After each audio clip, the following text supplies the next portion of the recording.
bâtiments. On intervient, mais aussi sur le type de projet qu'on peut mener. Et dans ce cadre-là, l'idée était de vérifier justement qu'est-ce qui se passe quand il y a toutes ces problématiques, hein, de comprendre l'existant, voir le type d'intervention qu'on peut faire, mais que le nombre d'acteurs, de personnes à convaincre, on va dire en général, augmente beaucoup dans le cadre des copropriétés. Donc, nous avons invité Baptiste Mazière, donc architecte, Réalisa, et Aimé de la Villégu, donc fondateur de la AMOA, c'est une sorte de jeu de mots que j'ai essayé de répéter avant de venir, qui sont les acteurs qui nous ont aidés à préparer la fiche sur la réhabilitation thermique de la copropriété du Kremlin-Bicêtre, qui fait partie des fiches de l'Observatoire de l'année 2023, on va vous présenter justement ensemble tout de suite après. Et comme pour la première table ronde, l'idée était d'avoir aussi un autre acteur, donc dans ce cas l'architecte Angela Tandoura, qui est architecte aussi de la compagnie des architectes de copropriété et qui est très engagé dans le thème des copropriétés en général et la question du diagnostic, et qui du coup pouvait présenter d'autres questions complémentaires pour justement essayer de creuser un peu ce sujet qui voilà, qui est important, sur lequel nous avons discuté aussi en tant que CAE dans le cadre de concours Réhabiliter l'existant, cette idée qu'il fallait aussi voilà, réfléchir à ce type d'intervention. De quoi on parle en fait quand on dit petite copropriété? Je vais évoquer quelques questions, plus de chiffres tout de suite après, mais déjà dans la frise, voilà le type de bâtiment qu'on appelle petite copropriété. Donc en fait, des constructions qui vont du bâti de bourg, bâti de faubourg, des petits immeubles des années, voilà, toute la première moitié du XXe siècle, dans cette variété qui constitue un des aspects les plus intéressants du paysage bâti de l'ensemble de l'agglomération. Donc on retrouve dans des situations très différentes. Ce qu'il y a d'intéressant, c'est que c'est un bâti modeste et en même temps avec une grande variété de matériaux, parfois des petits logements, mais des situations qualitatives plutôt en zone dense, avec voilà, des fois dans des rues avec des commerces au rez-de-chaussée, donc des bâtiments qui sont importants pour leurs habitants et pour la vie en général hein, de certaines communes. Autre chose intéressante, c'est qu'ils sont souvent dans deux situations complémentaires. Ils peuvent être des points de densité dans des quartiers pavillonnaires. On en a beaucoup, c'est-à-dire des petites émergences qui vont densifier un peu des endroits, souvent avec le commerce en angle de rue. Et donc une densité acceptable d'une certaine manière, avec la question des pignons, qu'est-ce qu'on fait, parce que tout le reste est plus bas. Ou à l'inverse, dans des situations de rue plus passantes dans lesquelles les plans d'urbanisme ont permis, après la Seconde Guerre mondiale, de densifier beaucoup, plutôt des points de respiration, parce que la petite copropriété, elle reste un peu plus basse, elle ouvre le cœur d'îlot. Donc, dans ces deux cas, ce sont quand même des objets intéressants dans l'évolution du paysage urbain.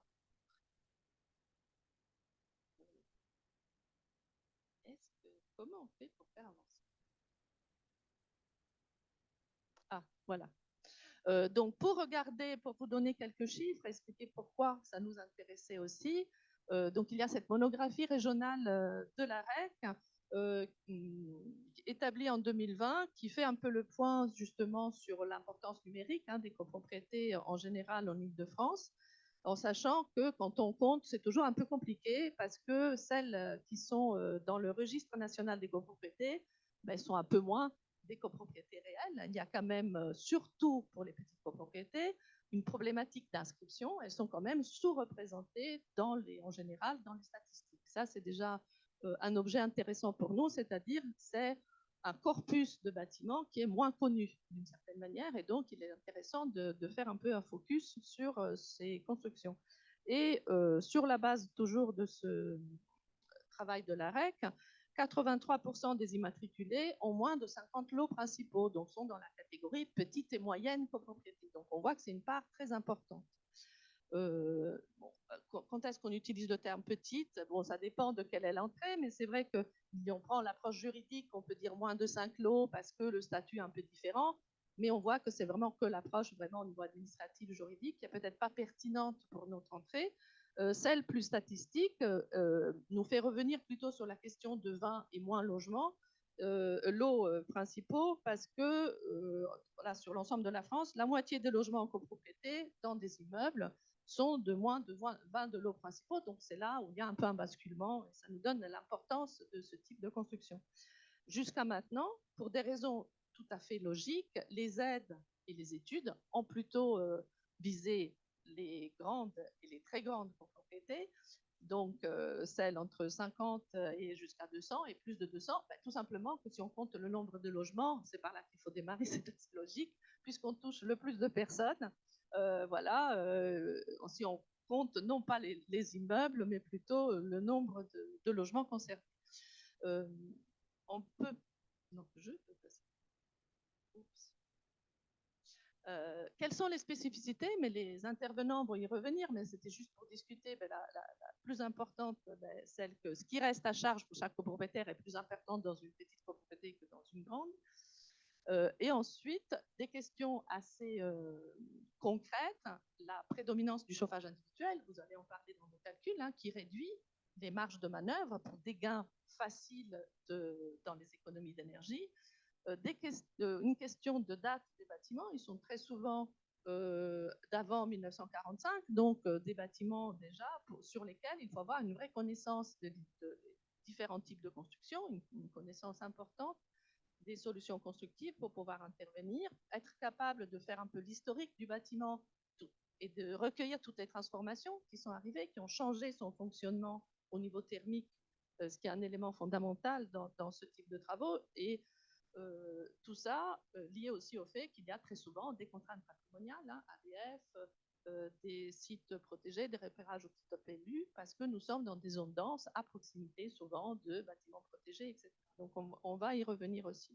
Et donc une accumulation, on va dire, de contraintes qui sont aussi des opportunités par rapport à la qualité des bâtiments. Donc c'est pour ça que je reprends aussi des images. C'est ce qui nous intéresse aussi, c'est la variété de types de construction qu'on peut retrouver.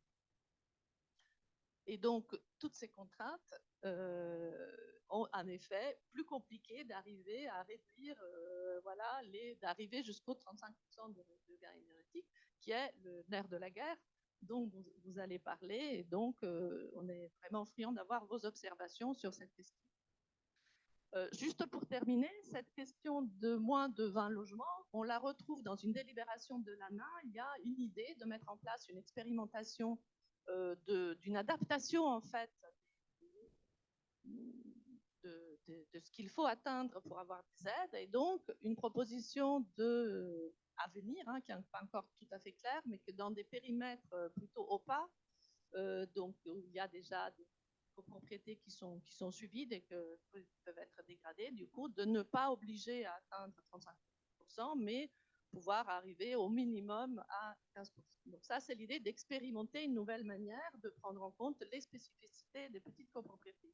Comme je disais avant, donc effectivement, les aides, les études, les statistiques visaient plutôt les grandes et très grandes copropriétés, et puis l'autre entrée a été toujours celle des copropriétés dégradées, donc là aussi évidente, personnes qui étaient mal logées. Et c'est vrai qu'il reste un peu un oubli, c'est les petites copropriétés qui ne se portent pas trop mal, mais qui ont un peu du mal quand même à faire des travaux. Donc c'est de ça qu'on va discuter ensemble. Donc voilà juste la page qui a déjà été présentée ce matin. C'est comme ça que le CAUE nous avait présenté cette fiche. Donc la copropriété au Kremlin-Bicêtre des années 30. Et nous avions évoqué une approche énergétique globale, ce qui nous avait fait choisir vraiment le projet pour en faire un retour d'expérience, la petite copropriété dont je viens de parler. Et on a noté façade d'intérêt patrimonial, c'est-à-dire ce qui nous avait plu aussi dans la présentation du projet, c'est que depuis le démarrage, il n'a pas été question de mettre une isolation par l'extérieur dans la façade sur rue. Vous voyez cette façade moderniste avec des éléments décoratifs d'inspiration art déco, une vraie cohérence dans tout l'ensemble des ferronneries. On voit qu'il y a quelques problèmes quand même, hein, donc Baptiste Mazière va vous parler, mais certainement une qualité qui a été tout de suite prise comme un point de départ du projet, une donnée, voilà, le fait de préserver et valoriser cette façade. Et à nouveau, une jolie frise qui montre les acteurs du projet, le rôle important de l'AMO dans ce type de projet. Donc, on va y revenir parce qu'on a d'autres frises complémentaires. Donc, je laisse tout de suite la parole à Baptiste Mazière qui va présenter la manière d'intervenir sur ce bâtiment. Bonjour à tous. Baptiste Mazière, je suis architecte, je travaille sur la copropriété depuis un peu plus de 10 ans. Je me suis spécialisé sur la rénovation énergétique il y a maintenant presque 7 ans. Et depuis 2021, donc un petit peu plus de 2 ans, on a ouvert avec mon associé, Réalisa, pour être architecte contractant général. Voilà, donc, le grand thème sur lequel on pourra débattre. Je vois des yeux qui, qui s'écarquillent. Alors, je vais vous présenter très rapidement le projet. Le but étant surtout de revenir sur le sujet de la petite copropriété, voilà, oubliée, de la rénovation énergétique. C'est une petite copropriété années 30, qui se situe au Kremlin-Bicêtre, hein, dans le 94, en Ile-de-France. Comme on vous disait, il se constitue d'un petit immeuble quand même qui est sur 2 cages d'escalier, donc une cage d'escalier rue et une cage d'escalier sur cour. On a 12 logements. On reste vraiment dans ce thème de la petite copropriété de moins de 20 logements. On a sur la rue une façade style art déco, avec quelques modénatures béton, les garde-corps saillants et ces toriels centrales par rapport au bâtiment. Alors, comme vous voyez sur la photo en bas à gauche, c'est une copropriété qui a en plus subi de lourds dégâts, de problèmes de fondation. C'est une copropriété qui se situe en fait proche de l'autoroute A6 et de la connexion avec le périphérique, sur lequel il y a eu beaucoup de travaux, de choses faites au niveau des souterrains, qui a amené des affaiblissements de l'immeuble. Donc avant même qu'on intervienne sur cet immeuble en 2022, ils sont déjà passés par une phase assez lourde, structurelle, de reprise en sous-œuvre, d'injection et autres, avant même de pouvoir parler énergie, mais déjà de pouvoir habiter l'immeuble sans avoir de problèmes structurels. On voit d'ailleurs au 2e étage, on a même des garde-corps de balcon qui sont décellés au niveau des appartements. Donc, cette présentation, c'est un extrait de l'audit qui a été fait du diagnostic. On en revient un petit peu comme la présentation d'avant, de l'importance du diagnostic à apporter sur ces bâtiments existants. De prendre en connaissance l'architecture de l'immeuble, la composition des parois, des éléments vitrés, des occultations, de réaliser son audit énergétique et notamment ce qu'on appelle le DPE, le diagnostic de performance énergétique, qui a été remouliné d'ailleurs en 2021, pour donner l'étiquette énergétique du bâtiment. De faire voilà, tout cet aspect de diagnostic à transmettre au maître d'ouvrage. Un des éléments qui est aussi important en copropriété, c'est que les copropriétés, alors c'est un ensemble de copropriétaires. C'est-à-dire que vous n'avez pas un seul et un unique interlocuteur avec lequel vous travaillez. On n'est pas sur un bailleur social et un représentant du bailleur social. Sur ce type d'immeuble, vous devez donc intervenir et travailler avec l'ensemble des copropriétaires, voilà, pour les rassembler autour du projet, les mettre devant l'état de l'immeuble et les travaux qui sont à prévoir. Ce qui est important aussi dans la partie diagnostic, puisque vu qu'on est sur une multitude de propriétaires, on a aussi une multitude d'installations individuelles qui ont été faites dans l'immeuble. C'est-à-dire qu'on ne peut pas s'arrêter à dire voilà, l'ensemble des fenêtres sont en double vitrage. Non, certains sont en double vitrage, certains sont en PVC, certains sont en aluminium, certains sont en simple vitrage, certains ont mis des volets roulants, d'autres sont restés en persienne, etc. Donc, le diagnostic doit être vraiment approfondi logement par logement. C'est le cas aussi pour tout ce qui va être moyen de chauffage, de production d'eau chaude sanitaire. Certains sont restés avec des chaudières gaz, certains ont des ballons électriques individuels, ils ont des ventilations plus ou moins individuelles qui ont été installées. Vous savez que voilà, la ventilation dans le bâtiment au collectif est arrivée que très tardivement. On n'y était encore pas dans les années 30. Donc c'est l'ensemble de diagnostics-là qui est à faire sur l'immeuble, ce qui veut dire qu'il faut quand même passer dans quasiment tous les appartements pour avoir un relevé le plus exhaustif possible par rapport aux travaux à envisager sur cet immeuble.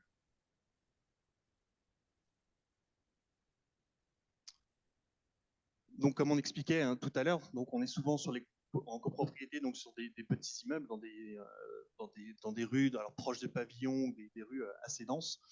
Ce que je peux rajouter justement là-dessus, par rapport à des grosses copropriétés, c'est que très souvent, du coup, on va être en limite séparative. C'est-à-dire que dès qu'on va vouloir intervenir aussi sur des parois opaques déperditifs tels que sont les pignons, eh ben, on va forcément arriver chez les voisins. Donc ça, c'est des éléments qui sont assez importants aussi à prendre sur les petites copropriétés, qui sont beaucoup plus redondants que sur les grandes. Parce que les grandes copropriétés ont tendance à être sur des parcelles quand même un peu plus imposantes, avec de la végétation, avec de la résidentialisation, avec tous ces éléments-là. Alors que voilà, sur ces petites copropriétés, très souvent, on va être mitoyen avec d'autres, avec des pavillons, avec d'autres immeubles, avec d'autres bailleurs et autres. Oui, c'est bien. Donc là, encore une fois, vous avez une synthèse de l'audit et du diagnostic qui a été fait sur l'immeuble, donc sur les moyens de chauffage, de ventilation, et très rapidement sur la mise en place de scénarios et de scénarios chiffrés. Puisque ce qui est compliqué, contrairement peut-être à du bailleur ou autre, c'est que le client ne vient pas vous voir avec une enveloppe budgétaire, il vient vous voir en disant on a des soucis thermiques, on a des enjeux de consommation, de rénovation, et il faut effectivement les accompagner justement dans la mise en place de ce scénario financier, donc qui va donc intégrer notamment le traitement de l'enveloppe, des façades, de la toiture, des menuiseries, des moyens de production, de chauffage, de chaude sanitaire. Et on va donc très rapidement leur chiffrer, leur donner des masses pour qu'il y ait une représentation de l'enveloppe financière qui peut être mise sur la rénovation de l'immeuble, et puis très en lien aussi directement d'ailleurs avec l'AMO, ou Aimé, je pense, en parlera après, justement sur ce que ça représente aussi par copropriétaire. Puisqu'encore une fois, le projet va être payé par chacun des copropriétaires de l'immeuble. Donc il faut que chacun puisse prendre possession du projet énergétique de l'immeuble, mais puisse aussi, lui, à son échelle, savoir comment il peut le financer, comment on peut arriver à mettre en place un projet de telle envergure. Donc sur le projet, vous voyez, c'était donc de passer d'une étiquette F à une étiquette D, donc qui passe donc par l'isolation thermique des façades par l'extérieur. Or, la façade avant qu'on a voulu conserver pour son aspect patrimonial d'architecture art déco, l'isolation de la toiture terrasse, le remplacement des dernières fenêtres privatives, et en jouant aussi sur le moyen de chauffage, et en passant donc sur une pompe à chaleur, alors qui était un des points justement aussi compliqués, puisque pompe à chaleur, on dit qu'aujourd'hui il faut installer de la pompe à chaleur partout. La pompe à chaleur, c'est quand même des modules qui sont à l'extérieur, qui font du bruit, qui ne sont pas très esthétiques. Donc il faut quand même trouver la place pour les installer sans que ça soit gênant pour la copropriété, mais encore une fois pour les voisins. On est dans des milieux qui sont très denses. Donc c'est tout d'éléments techniques qu'on essaye d'intégrer au projet.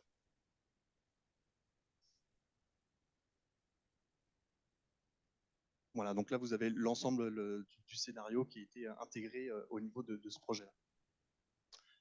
Alors, outre le projet, l'idée aujourd'hui était de revenir effectivement sur ce thème de la petite copropriété. Travaillant, nous, depuis plusieurs années sur la rénovation énergétique de copropriété, on s'est rendu compte que la petite copropriété n'intéressait pas ou très peu de personnes, que ce soit architectes, bureaux d'études, entreprises, applicateurs, etc.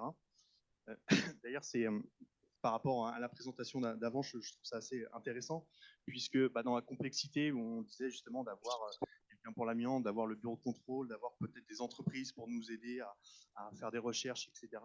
Sur la copropriété, en plus de ça, on va rajouter donc les copropriétaires, le conseil syndical, le syndic bénévole s'il n'est pas professionnel. Donc, ils sont d'autant d'acteurs qu'il va falloir convaincre. Et de l'autre côté, effectivement, il faut faire une équipe avec des architectes, des bureaux d'études, des entreprises, des partenariats. Donc, nous, ça a été l'idée depuis 2021 de monter une structure justement d'architectes contractants général. Donc, le but sur la petite copropriété, c'est d'arriver tout de suite avec une équipe formée, donc avec justement bureau d'études, entreprises, architecte, pour être le plus efficace possible sur la copropriété et ne pas être déjà dans des discussions avec le client sur le choix du bureau d'études, comme le disait ma consoeur tout à l'heure, qui parfois est bien, parfois est pas bien, de l'AMO qui connaît bien en fait la copropriété et puis l'AMO qui va pas connaître la copropriété. Voilà. Donc aujourd'hui, notre parti pris sur la petite copropriété, c'est de venir avec une équipe formée justement pour ces éléments-là, qu'on puisse être vraiment très rapidement dans le concret, que le temps qui soit mis, et du coup l'argent indirectement du client, soit mis pour la rénovation énergétique et pas dans des échanges qui pourraient malheureusement être stériles ou dans l'attente de documents de l'un ou de l'autre.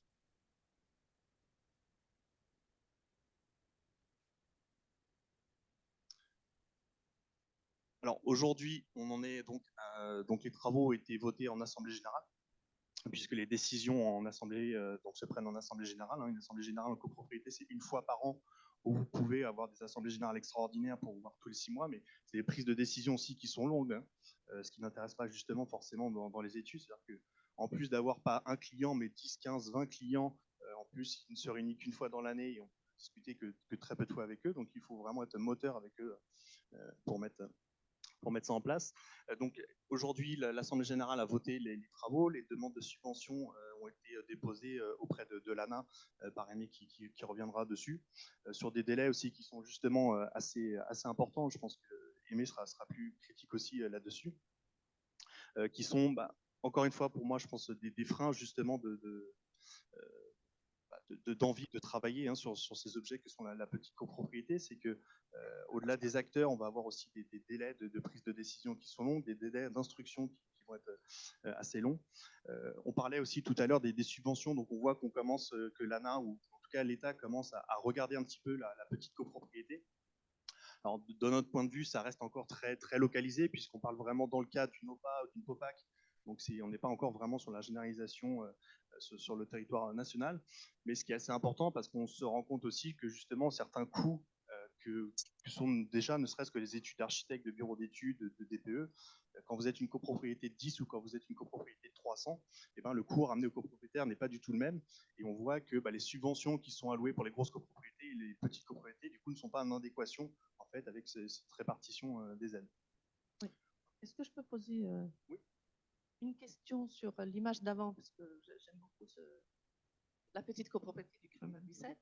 Et comme on en a discuté ensemble, il y avait une entrée qui me semblait intéressante, et c'est celle de comment vous avez affronté la question justement des remplacements, par exemple, des menuiseries qui étaient par certains déjà changées, d'autres pas, et donc comment vous avez fait le calcul global pour arriver à 35% de gains énergétiques en prenant en compte aussi les travaux dans les parties privatives. Juste expliquer ça, et après je passerai la parole à Aimé pour le reste. Tout à fait. Donc, comme je disais, ça passe par un diagnostic qui peut être assez long s'il n'est pas coordonné. Donc, de passer au maximum dans tous les appartements, de travailler aussi avec des questionnaires, des recensements que les AMO font également et ce qu'on va faire conjointement pour essayer de connaître l'état des menuiseries, l'état des occupations, le type de moyens de production d'eau chaude, de chauffage. Et dans le calcul des scénarios, on va être le plus précis possible par rapport à ces appartements, puisque effectivement, sur une petite copropriété, les surfaces vitrées en simple vitrage représente aussi rapidement une déperdition assez importante. Et en copropriété, les fenêtres et les occultations notamment sont privatives. Donc c'est-à-dire que théoriquement, si vous travaillez sur la copropriété, vous travaillez sur le collectif et c'est à chacun de se débrouiller derrière. Nous, c'est pas notre vision, c'est de les accompagner justement sur le privatif. Alors voilà, en essayant donc de leur expliquer qu'ils ont un intérêt en fait à remplacer collectivement les menuiseries, déjà parce qu'on va les accompagner techniquement, on va les accompagner financièrement. Et donc, ça va rentrer dans le gain énergétique également, et pour atteindre ces fameux 35% demandés par la.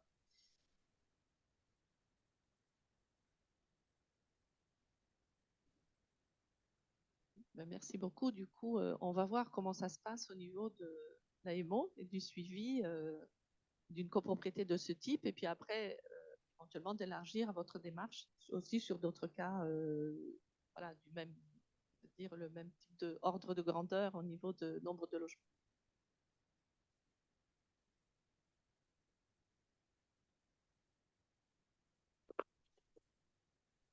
Et là, ouais.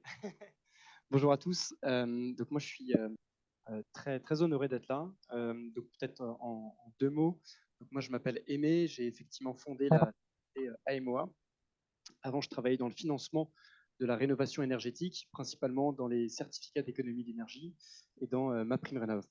Et en fait on avait beaucoup de sollicitations pour des bailleurs sociaux, des grosses copropriétés. Et dans l'entreprise dans laquelle je travaillais, en interne, on me disait si c'est de la copropriété, tu ne touches pas. Et si c'est en dessous de 50 lots, tu touches encore moins.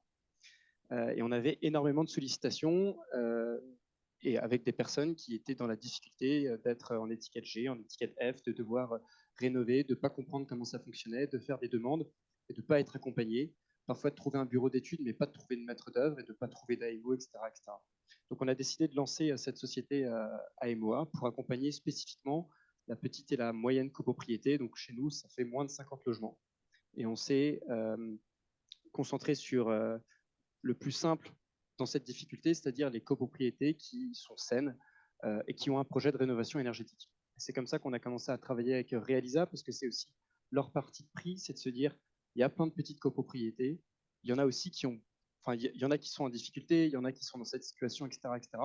Il y en a aussi qui veulent uniquement se mettre à jour sur le plan réglementaire, et il y en a certaines qui ont besoin de faire des travaux, mais c'est à elles qu'on va s'adresser. C'était le cas, par exemple, pour la copropriété du Kremlin-Bicêtre, comme Baptiste l'a décrit.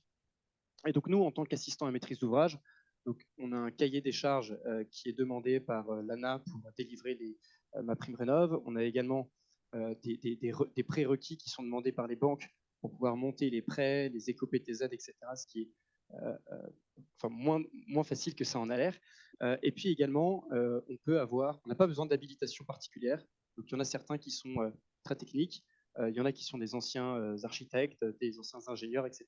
Ou bien on peut avoir un bagage technique un peu moins important. Nous, typiquement, c'est notre cas. Et donc, on va travailler systématiquement avec des maîtres d'œuvre qui ont l'habitude de le faire. Donc, et ce sur quoi on va se concentrer, en fait, ça va être de faciliter le technicien, faciliter le travail de l'architecte. Parce qu'il y a certains points qui peuvent être des points administratifs, ou bien des points de calcul de primes financières, ou bien des points de communication sur lesquels on va pouvoir agir pour faciliter le travail du maître d'œuvre, pour que ce dernier soit en mesure, en fait, de se concentrer sur ce qu'il sait faire, c'est-à-dire la technique. Donc, par exemple, sur la copropriété du Kremlin-Bicêtre, donc nous, on s'est mis un petit peu derrière Realisa. On privilégie systématiquement sur une petite copropriété d'avoir un seul interlocuteur unique pour que les copropriétaires, le syndic et puis toutes les parties prenantes aient un seul référent. En fait, la première visite technique que j'ai faite, je me suis retrouvé, donc c'était une copropriété de 6 logements.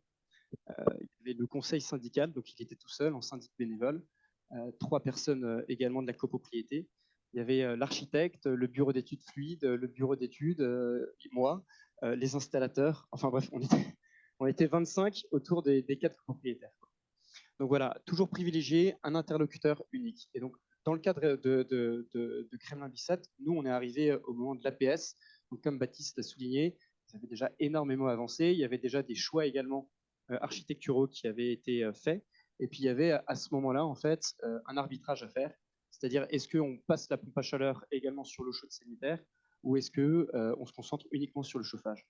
Donc, il a fallu calculer les codes-parts, calculer les primes financières, comprendre également ce que ça représentait en termes de prêts, en prêt à taux zéro ou bien en prêt non pris, en prêt avec un taux d'intérêt.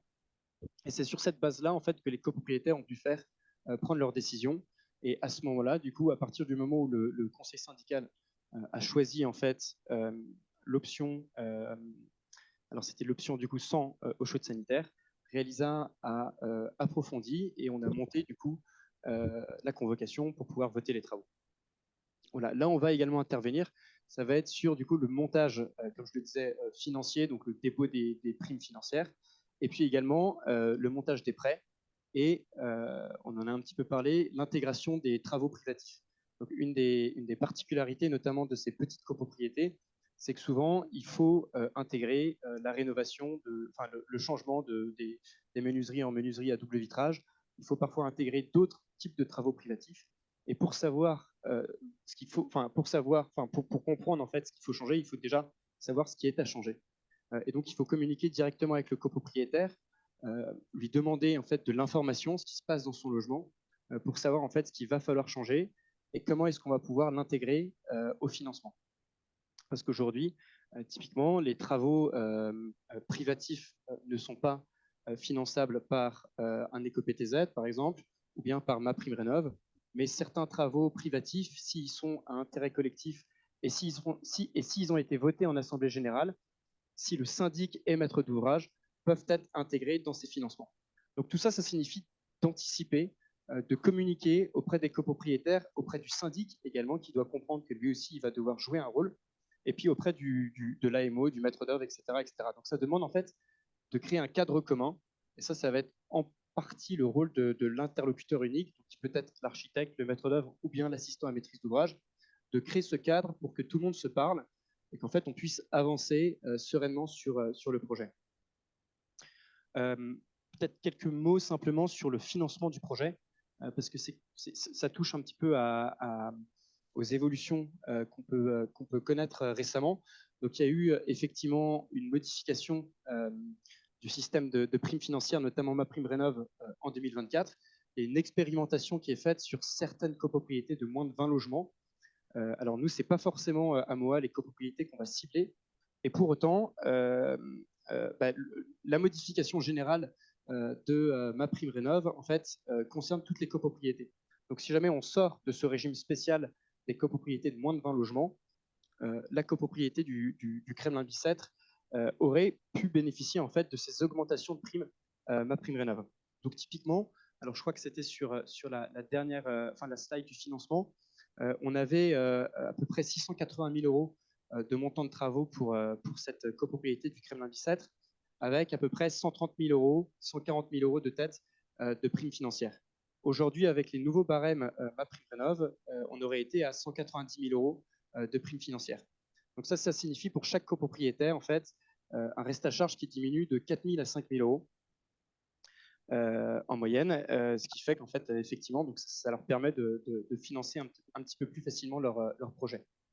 Peut-être, effectivement, pour revenir sur ce sujet-là, et c'est un sujet du coup que Realiza pousse beaucoup et que nous aussi, on essaye de développer chez AMOA, c'est, alors je ne vais pas dire la gestion des interfaces, parce qu'en architecture, ça fait référence à autre chose, mais le passage des relais.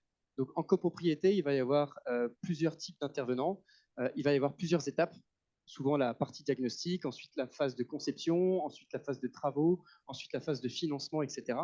Et c'est souvent en fait lors de ces passages de relais qu'on perd énormément de temps et que le projet risque de s'enliser. Donc là, typiquement, on a essayé on vous a proposé une frise qui est très générale sur le fonctionnement d'une rénovation énergétique de copropriété et sur l'intervention de chacun des intervenants, avec à chaque fois en fait les différents goulets d'étranglement. Et donc ces goulets d'étranglement, ils font que aujourd'hui, la rénovation énergétique en copropriété, en moyenne, on dit que ça met au moins 5 ans entre le début de l'idée et la réception des travaux. Voilà. Aujourd'hui, pour une petite copropriété, l'idée, c'est de se dire, est-ce que c'est vraiment nécessaire que ça mette autant d'années? Est-ce qu'on ne peut pas essayer de gagner du temps sur certaines tâches? Alors, le but, ce n'est pas de gagner du temps sur la conception, sur le travail de l'architecte, etc. Mais par exemple, sur le délai d'instruction des prêts, est-ce qu'on ne peut pas gagner du temps sur le fait qu'on travaille ensemble au même moment, qu'on fasse la visite technique au même moment? Est-ce qu'on ne peut pas essayer de gagner du temps pour raccourcir ces délais? Voilà, c'était une des préoccupations de la copropriété du Kremlin-Bicêtre. Ils avaient besoin de faire des travaux, ils voulaient aller relativement vite, ils avaient confiance dans leur équipe, donc dans l'interlocuteur unique Realiza. Voilà, donc ils avaient besoin d'avancer, et dans ces cas-là, il faut les aider à avancer. Donc l'idée, c'est effectivement la slide suivante, c'est qu'avec cette méthodologie, on peut augmenter, on peut diminuer en fait le temps de travaux. Donc vous voyez typiquement que là, le travail du bureau d'études, de Realiza et puis de l'assistant à maîtrise d'ouvrage, il est fait de manière concomitante. Donc ça veut dire qu'on va d'une part travailler tous ensemble. La visite technique, on l'a fait ensemble. On va évidemment déployer un cadre commun pour que le copropriétaire comprenne, etc. Et ça va signifier qu'en fait, il va y avoir des synergies entre le travail du bureau d'études, du bureau d'études, du maître d'œuvre et puis d'assistant à maîtrise d'ouvrage. Nous, typiquement, côté assistance à maîtrise d'ouvrage, l'ANA nous demande de faire une enquête sociale. Alors cette enquête sociale, c'est pour recenser en fait les situations de chaque copropriétaire, comprendre s'il y a des situations difficiles, comprendre également si certains sont éligibles à des aides individuelles. Et ça peut aussi en fait être l'occasion de comprendre ce qui se passe dans l'appartement, savoir s'il y a des travaux privatifs à réaliser, également comprendre comment est-ce qu'on va, également recueillir de l'information, notamment au moment des travaux pour l'intervention en site occupé. Donc tout ça, en fait, si on fait ce travail de manière cohérente, en fait, avec un cadre commun, ça nous permet de gagner du temps. Donc Kremlin-Bicêtre, par exemple, nous, on est intervenu, on a voté les travaux en à peu près 5 mois. Ensuite, on a instruit les dossiers. Au bout de 2 mois et demi, on a eu la notification, on a pu instruire les prêts, etc. Et donc, ça avance. Il y a d'autres projets également, que ce soit avec Realiza ou avec d'autres maîtres d'œuvre expérimentés, où on peut voter des travaux en 6 mois, 8 mois, 10 mois. tout simplement en fait parce qu'on a travaillé ensemble et on a en fait optimisé un petit peu la partie gestion de projet. Merci beaucoup. Donc, on reviendra sur ces questions plus en général après au moment des questions. Donc, je passe la parole à Angela Tandoura. Voilà, donc Atelier Thiriezas, qui est aussi très engagée sur ces sujets, donc qui expliquera sur quelle thématique elle travaille et avec 2 exemples concrets. Tout à fait. Angela Tandoura, architecte, je suis associée dans les cabinets Atelier Thiriezas et nous nous occupons de rénovation des copropriétés. Un peu tous les tailles, mais c'est vrai qu'il y a beaucoup de demandes concernant les petites copropriétés. Et donc, nous avons des problématiques aussi qui sont récurrentes, qui se répètent et qu'on a cherché de résumer dans ces 2 exemples. Disons que le fait qu'il y a de plus en plus de demandes pour la rénovation des copropriétés, il nous a aussi encouragés à faire partie de la compagnie des architectes des copropriétés et nous sommes bien satisfaits de ce choix. En effet, l'association organise des formations spécifiques chaque mois pour les sujets de la copropriété. Et donc, c'est vrai que c'est des formations qu'on ne trouve pas forcément dans les organismes de formation. Et puis, ça encourage aussi les échanges, surtout les retours d'expérience avec, disons, sous les matériaux utilisés ou sur les entreprises avec leurs spécificités. Et donc, c'est un bon support. Ensuite, comme mes confrères ont déjà souligné, nous avons fait un focus sur la phase diagnostique parce que effectivement, le diagnostic est un peu le socle des phases suivantes. Et pour la copropriété, il y a eu une évolution. D'abord, on a eu un cahier des charges de l'ADEME en 2014 et ensuite, on a pu participer à la groupe de travail pour la réalisation du diagnostic technique global, DTG. Et ça, c'était pour nous, disons, une gain de compétences. C'était un moment important parce que ce référentiel qui est en ligne hein, sur le site de Coach CoPro, donc a été finalisé et même révisé après, permet de donner un cadre plus précis à l'analyse et introduit aussi l'ingénierie financière. Donc, avant, ce n'était pas possible, mais maintenant, on fait des calculs de reste à charge par rapport aux travaux envisagés. Disons que ça aide beaucoup à la décision. Voilà 2 exemples plus concrets. Donc, alors, une petite copropriété à Poutot. Cette copropriété des années 1920 avec une surélévation des années 80. Et disons que chez eux, la diagnostic a été faite encore sous la base du cahier des charges de l'ADEME. Et en plus, la spécificité, c'était qu'il n'y avait pas ma prime rénov, donc des aides ciblées de la municipalité. Donc, c'était suffisant d'avoir 25% d'économie d'énergie pour accéder aux aides. Donc, la spécificité, c'était que les conseils syndicaux étaient très présents, très moteurs, et même l'équipe qui a travaillé sur le diagnostic et a fait les premiers appels d'offres n'a pas pu continuer parce que les conseils syndicaux n'étaient pas assez, il n'y avait pas assez de transparence vis-à-vis du conseil syndical. Donc, c'est comme ça que nous sommes arrivés sur ces projets. Et nous avons refait, donc le conseil syndical a préféré payer 2 fois un appel d'offres pour pouvoir quand même exprimer son avis, participer, etc. Donc, concrètement, ça, pour nous, professionnels, ce n'est pas facile à gérer. Et dans les cas spécifiques, j'ai fait quelques exemples. Par exemple, une utilisation très importante du PVC, justement pour pouvoir gagner avec des économies d'énergie, mais dépenser les moins possible. Donc, beaucoup de menuiseries en bois, des persiennes en bois remplacées avec des produits en PVC. Ce ne serait pas un choix, disons, de professionnel parce que c'est un matériel qu'on ne peut pas recycler, parce qu'il y a une résistance au feu pas très bonne et plein de raisons. Donc, effectivement, je pense qu'au niveau des aides d'État, il y a aussi une réflexion à faire dans ce sens parce que, par exemple, pour les matériaux comme isolants, il y a un encouragement pour les matériaux biosourcés, surtout sur Paris, qui a un impact fort sur chaque rénovation. Donc, par contre, il n'y a pas de frein à l'utilisation du PVC qui continue à être très utilisé. Un petit mot pour l'esthétique. Donc, ces bâtiments ne peuvent pas bénéficier d'un changement radical comme on a vu dans des cas, disons, des projets plus grands. Mais au moins, la municipalité de Puteaux a accepté des changements mineurs comme les couleurs de volets, qui c'était marron foncé, ils ont accepté un vert clair, voilà. Donc, les copropriétaires, ils ont beaucoup apprécié. Et puis, pour ces projets, peut-être on peut dire un mot sur aussi donc, pour ce qui concerne les travaux, on a dit qu'il y a eu un isolant sur les deux façades, et il y a eu une intervention sur la ventilation mécanique, et puis voilà, des travaux aussi non énergétiques, des rénovations des cages d'escalier. La ventilation, c'est un autre sujet que les copropriétaires ils ont difficulté à intégrer. Et par exemple, dans ce cas, il y avait une VMC par chaque appartement, donc par chaque étage. Et il y a eu un cas où il n'était pas compatible avec la chaudière existante. Et donc, il y avait un danger. On n'a pas pu, disons, aller plus loin. On a fait simplement un courrier.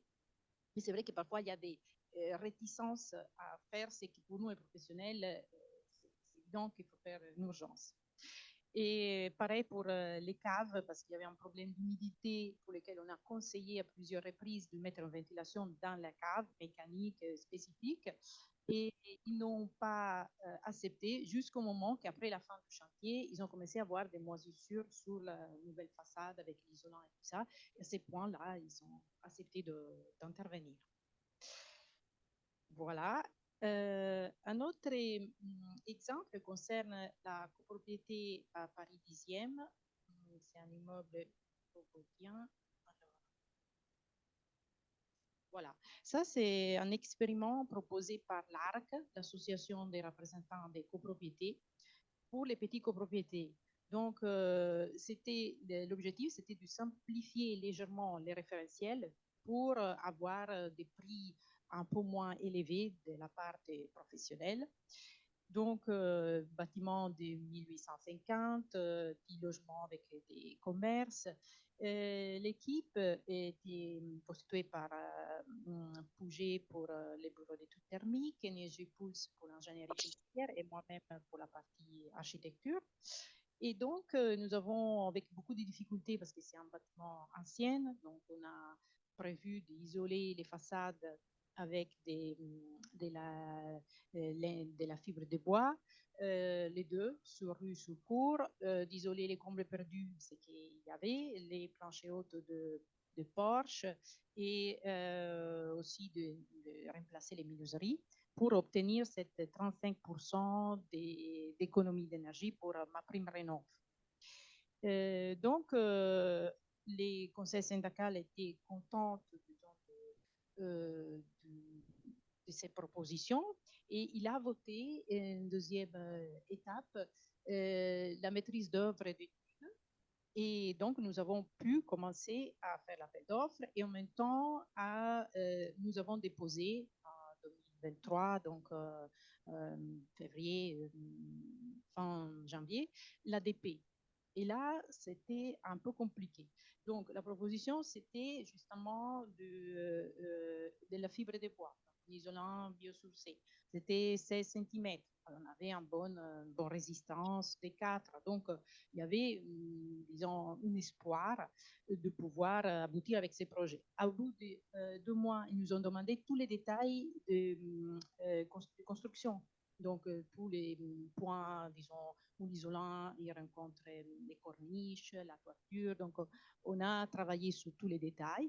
Et après 2 mois, on a eu un refus total de l'isolation sur les deux façades de la part des architectes des bâtiments de France. Et ça, c'était quelque chose d'inattendu, parce que contradictoire, parce que demander des détails sur quelque chose qui va être refusé, ça nous a quand même un peu surpris. Et nous avons contacté l'Agence parisienne du climat parce que justement, ils nous poussent à isoler et après, ils ont avoir un refus pour les deux façades. Donc, l'Agence parisienne du climat a pris contact avec les ABF. Ça a pris 3 mois. Donc, ils ne répondaient pas à notre courrier, etc. Et ils ont répondu la même chose, le même courrier qu'on avait eu pour les refus. C'est-à-dire qu'ils acceptent uniquement un correcteur thermique, un enduit à base des chaux. Nous avons proposé Thermotibia. Il a une R de 1 à la place de 4 de la laine de bois. Et on a aussi 80 000 euros de plus compris. Donc, nous avons pensé que, disons, les copropriétaires auraient laissé tomber clairement les projets, mais ce n'est pas le cas. Ils nous ont demandé de redéposer l'ADP avec les modifications demandées. Donc, on l'a fait à la rentrée 2023. Ils nous ont demandé encore tous les détails pour l'enduit, etc. Et à ce jour, nous n'avons pas de réponse, ni favorable, ni défavorable. Donc, nous espérons certainement qu'il y a une meilleure, disons, coordination parce que ces longs délais ont des impacts, bien sûr, sur nous, parce qu'on refait un travail, on ne peut pas forcément facturer, et aussi sur les coûts des travaux et donc sur les copropriétaires. Et pour conclure, disons que pour les petits copropriétaires, maintenant, ils se ouvrent deux chemins pour faire déjà leur diagnostic. La diagnostic technique globale, donc les DTG avec la possibilité d'avoir l'échec audit de 5 000 euros. Et donc, ça soutient ce type de démarche parce qu'elle est plus complète. Mais c'est vrai que si la copropriété est très petite et il voit que par rapport à une façade historique ou autres contraintes, il aura beaucoup de mal à arriver aux 35% d'économie d'énergie. Il y a aussi, depuis l'année dernière, la possibilité d'effectuer un plan pluriannuel des travaux et un DPE réglementaire. Il a un coût inférieur, mais il ne bénéficie pas de cette aide. Voilà. Et après, c'est que je peux dire qu'il y a de plus en plus de demandes dans ce domaine de rénovation des copropriétés. Et donc, que si jamais il y a des étudiants qui aiment la rénovation, ben nous cherchons pour les accueillir.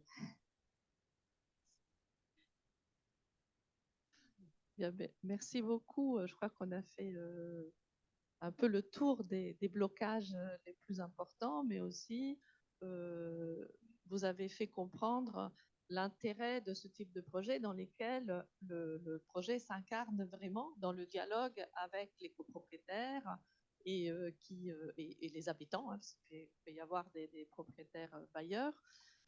Donc ça, c'est une question que je voulais vous poser. Dans ce type de petite copropriété, est-ce que celles qui arrivent vraiment jusqu'aux travaux, est-ce que c'est vraiment très important que ce soit plutôt des propriétaires habitants ou c'est pas si important que ça après dans le développement? Ça, c'est une première question pour comprendre un peu le type de situation aussi humaine hein, dans laquelle on se trouve pour arriver à convaincre. L'autre était celle sur laquelle on a un peu échangé avec Angela, c'est-à-dire, et que Sophie aussi a évoqué, c'est-à-dire il y a des bâtiments qui existent, qui sont là, qui contribuent au paysage urbain, ils ont leurs spécificités, et il y a un projet de requalification en général, hein, de réhabilitation du bâtiment, incluant l'amélioration thermique. Est-ce que à chaque fois, il faut aussi un changement d'aspect ou est-ce que ce n'est pas nécessaire? Dans quel cas ça vous semble utile qu'il y ait des changements de couleur, des changements, des ajouts de quelques éléments qui du coup pourraient aider à emporter aussi les copropriétaires dans le projet. Donc, quels sont un peu les curseurs dans cette évolution de l'aspect et de la configuration du bâtiment? Pour la première question, il est fondamental d'embarquer tous les copropriétaires. C'est un métier en copropriété où il faut effectivement beaucoup de pédagogie pour leur expliquer avec des mots assez simples l'état du bâti, l'état voilà, des toitures, des façades, leurs problèmes, comment on peut les améliorer. Et c'est aussi important, et encore une fois, de travailler avec des AMO pour leur expliquer aussi comment le financer. On est vraiment sur des copropriétaires, on n'est pas sur je vais être un peu péjoratif, mais sur des bailleurs sociaux qui arrivent à débloquer des enveloppes de millions, de milliards, etc., où on fait juste des jeux de bascule. Là, on est vraiment sur un métier qui est très social, je trouve. Moi, que j'apprécie beaucoup, parce que bon, on parle beaucoup quand même de ces problèmes-là, mais c'est vrai que c'est un métier où on vient réhabiliter des immeubles. On est les médecins de ces immeubles-là, qui sont là depuis 50 ans, 100 ans, plus de 150 ans, avec des occupants dedans, avec une façon d'habiter qui a évolué. Voilà, avec aujourd'hui avoir sa petite douche à l'italienne, etc. À l'époque, ça n'existait pas dans les Haussmanniens. Donc voilà, il y a forcément des changements d'usage qui ont opéré dans ces immeubles-là. Mais ces changements d'usage font que, bah oui, une douche, c'est bien à l'italienne, mais il faut peut-être la ventiler. Est-ce que ça va créer de l'eau, de l'humidité, etc. Donc en fonction des supports, c'est important. Par rapport au type d'occupant, qu'ils soient occupants ou non, les deux sont importants, puisqu'il faut quand même, enfin, les deux ont leur pouvoir de vote, donc il faut quand même qu'ils soient mis dans le projet. Ce qu'il faut bien déceler, en fait, c'est leurs intérêts, forcément, puisque un propriétaire occupant va être plus sensible à la notion de confort. Alors c'est parfois isoler un plafond de Porsche, c'est des petits travaux, les trois quarts de la propriété s'en foutent, mais celui qui habite au-dessus du Porsche, il est content parce que lui, il aura plus le froid aux pieds. C'est des choses toutes bêtes, mais voilà, qu'on améliore. Donc c'est plutôt, et je pense que c'est là notre rôle en tant qu'architecte et d'AMO, c'est de recenser toutes ces informations, voilà, et de faire un topo général sur l'ensemble de ces points. Peut-être avant de passer parce que la deuxième question, moi je pourrais pas y répondre, mais d'une manière générale, enfin, moi ça fait pas non plus 15 ans que je travaille dans le secteur, mais on a fait voter un peu plus d'une douzaine de bouquets de travaux en 2023, et en fait on ne constate pas de règle générale. Donc là, Kremlin-Bicêtre, il y avait à peu près 50% de bailleurs, 50% d'occupants. On a fait voter il y a quelques mois des travaux sur une résidence où il y avait que des bailleurs. Ils n'étaient même pas en étiquette F ou G, donc ils n'étaient pas soumis à des interdictions de location. Et on en a d'autres où il y a uniquement des occupants. Donc il n'y a pas de règle générale, quoi.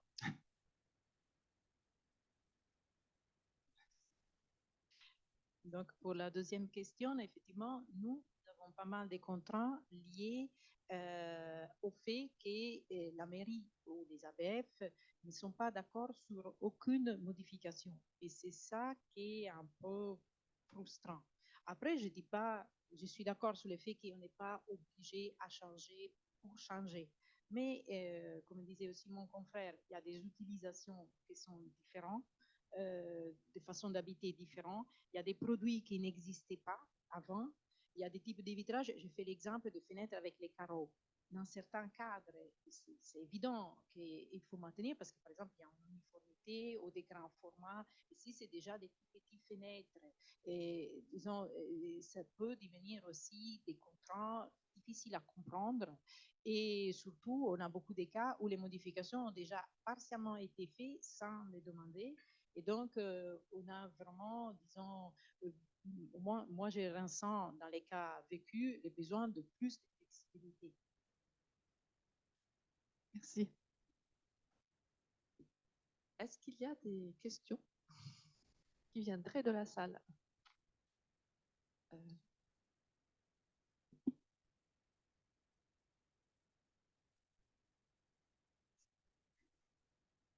Voilà, si l'Assemblée générale vote une ITI, une isolation thermique par l'intérieur, est-ce que cela peut rentrer dans ma prime manœuvre copro?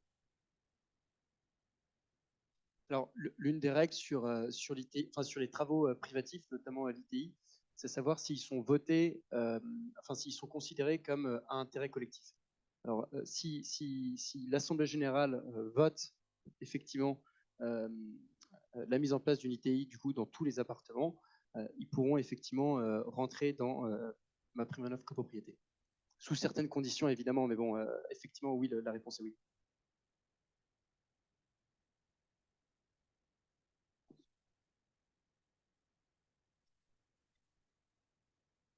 Désolée, la salle est très grande.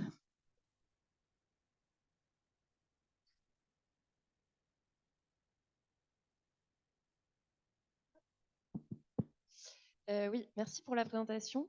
Moi, j'avais une question. Vous avez parlé des propriétaires bailleurs et des propriétaires occupants. Est-ce que dans le cas du coup de bailleurs, est-ce que les locataires consultés, dans quelle mesure ils participent aussi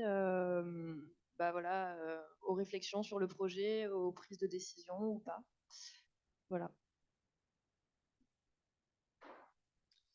Alors, oui, les locataires sont pris en considération. Alors, tout simplement, déjà, dans la phase, encore une fois, de diagnostic, puisqu'on va chercher à visiter un maximum de logements.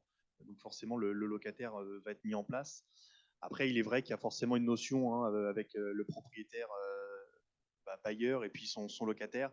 On a vécu un peu toutes les situations, des personnes qui s'entendent bien, donc le propriétaire fait entièrement confiance à son locataire, même pour répondre aux questionnaires sur l'état de l'appartement, sur les problématiques, parce que le propriétaire n'y habite pas, donc pour lui, il est difficile d'y répondre. Malheureusement, parfois, on a eu aussi le cas inverse, du propriétaire qui veut faire le minimum de travaux, tant qu'il a son loyer à la fin du mois, il est content. Voilà, on croit, c'est aussi ça la copropriété, c'est d'avoir tous ces profils existants dans un même immeuble. En tout cas, nous, encore une fois, c'est vraiment d'aller chercher l'usage, comment c'est fait, comment ça a été occupé, comment ça a été aménagé, puisque, comme je l'ai dit tout à l'heure, c'est chaque appartement a subi des travaux au fur et à mesure. Donc, vous savez, il y en a, ils ont inversé la cuisine avec la salle de bain, les WC avec la chambre. Donc, on se retrouve à vouloir passer de la ventilation ou de l'eau chaude sanitaire dans des endroits qui sont impossibles. Donc, on est forcément obligé de travailler quand même au minimum avec ses locataires. Et également, nous, côté AMO, c'est un sujet qui est très important.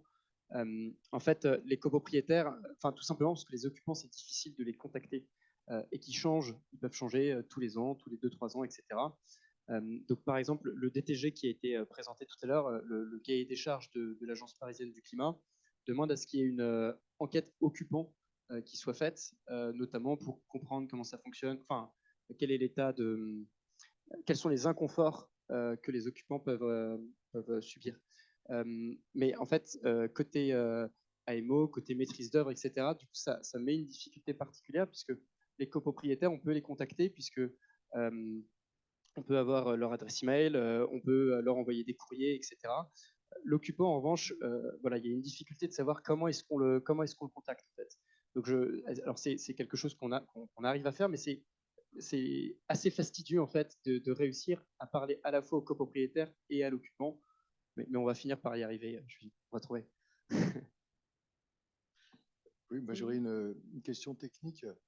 Pour l'immeuble de la rue du Faubourg-Saint-Denis, vous avez évoqué un enduit isolant de façade de 9 cm d'épaisseur comme alternative à une ITE de 16 cm. Est-ce que on peut arriver à avoir quand même une correction thermique intéressante avec moins de 9 cm d'épaisseur pour un enduit isolant de façade? Première question, et c'est la même question, comment vous traitez les quelques modénatures qu'il y a, c'est-à-dire les bandeaux, les corniches, etc., en rajoutant cette épaisseur d'isolant? Merci. Oui. Donc, disons, la première question,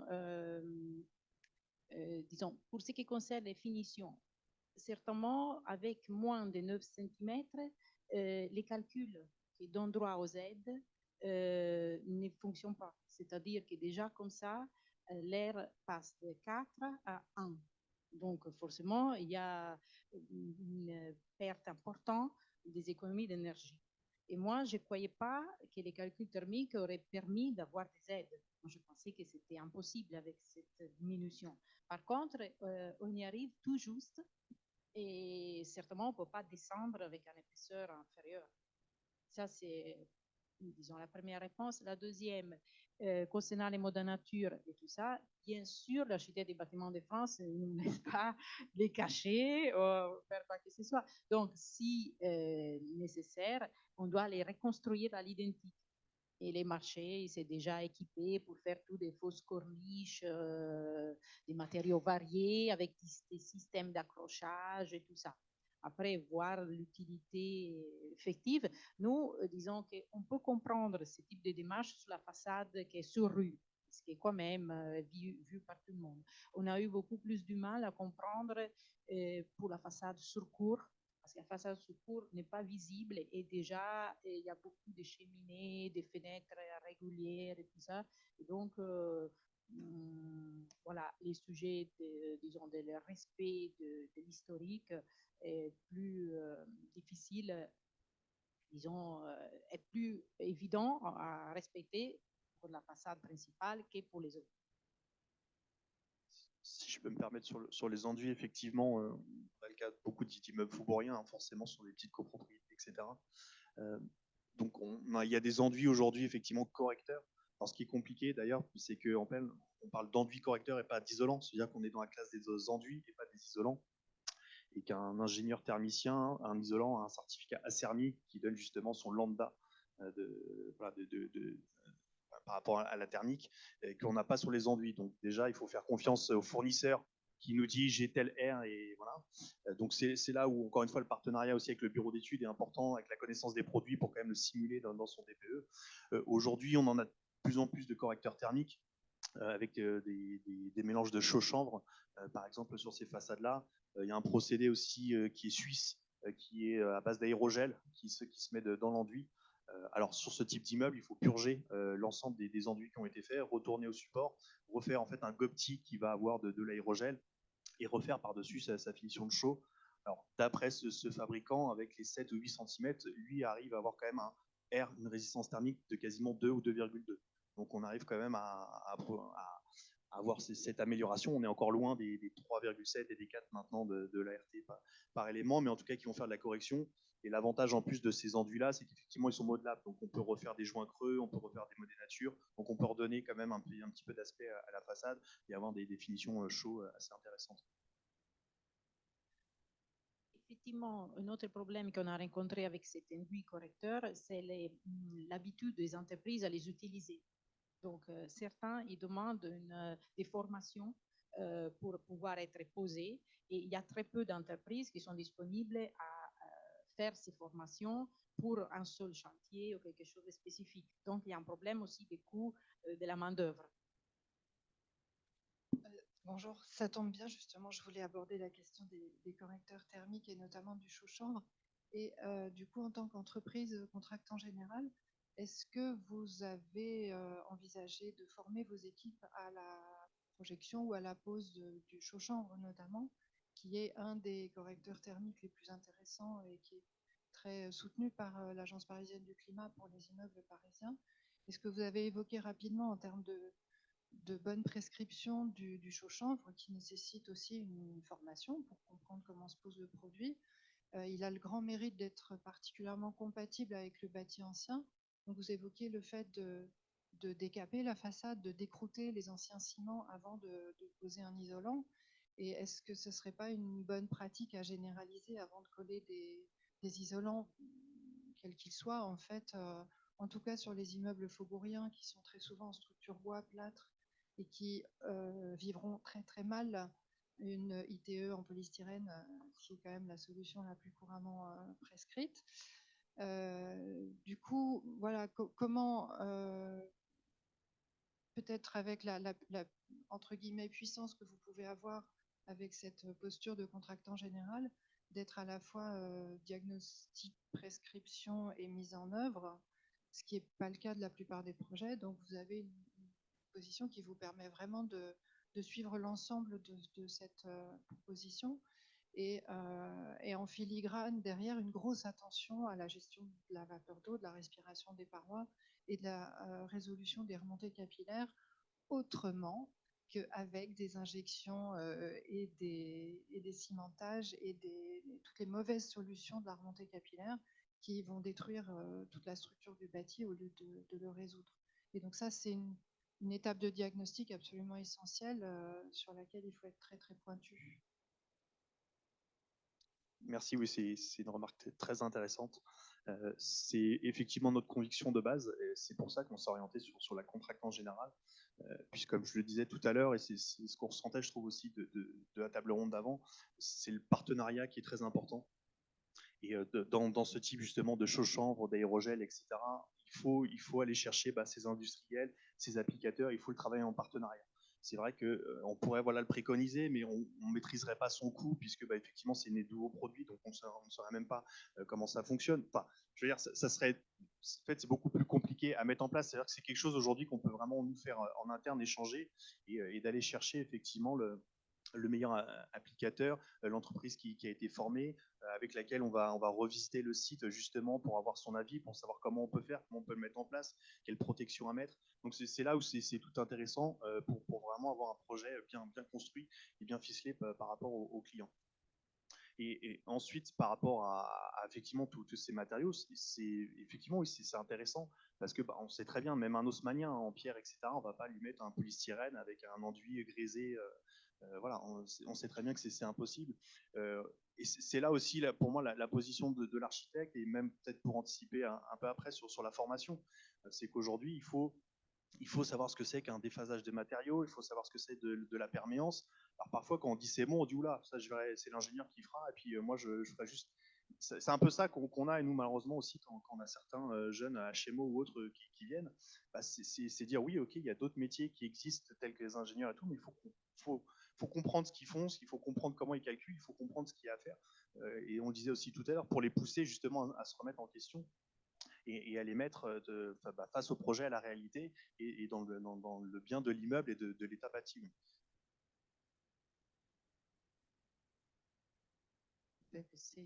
Merci, merci beaucoup à tous les trois. C'est vrai que vous avez répondu sur ce sujet particulier des petites copropriétés à cette idée qu'on a lancée longue vie au logement. D'une part, l'intervention sur des logements qui ont déjà une longue vie avant, c'est-à-dire tout ce travail de compréhension du bâtiment initial, de comment il a été transformé dans des travaux globaux, mais aussi par chacun des habitants, hein, qui est un vrai sujet important, qu'il s'agisse d'une grande propriété ou d'une petite, et de faire en sorte qu'à travers cet acte de soin, on va dire, entre guillemets, ils puissent continuer à être utilisés en accueillant des manières de vivre qui ont évolué, etc. Il me semble important de signaler, y compris dans des cas où les transformations avant et après le projet semblent toutes petites, le rôle de l'architecte, dont vous avez évoqué tous les aspects, et de l'architecte aussi en coordinateur d'une équipe, et combien ce travail en équipe soudée peut faire fonctionner dans des situations qui sont quand même complexes. Et on a évoqué toute cette complexité. Donc, merci beaucoup. Et on va suivre vos autres projets pour voir comment ça avance sur cette thématique. Et en reprenant cette idée de la formation, donc j'invite Emmanuel Mourier, donc architecte enseignant, qu'on a déjà vu ce matin de l'école d'architecture Paris-La Villette, et qui est intervenu ce matin en tant que lauréat du concours Réinventer l'existant, et là pour un regard plus général sur la réhabilitation dans l'enseignement de l'architecture.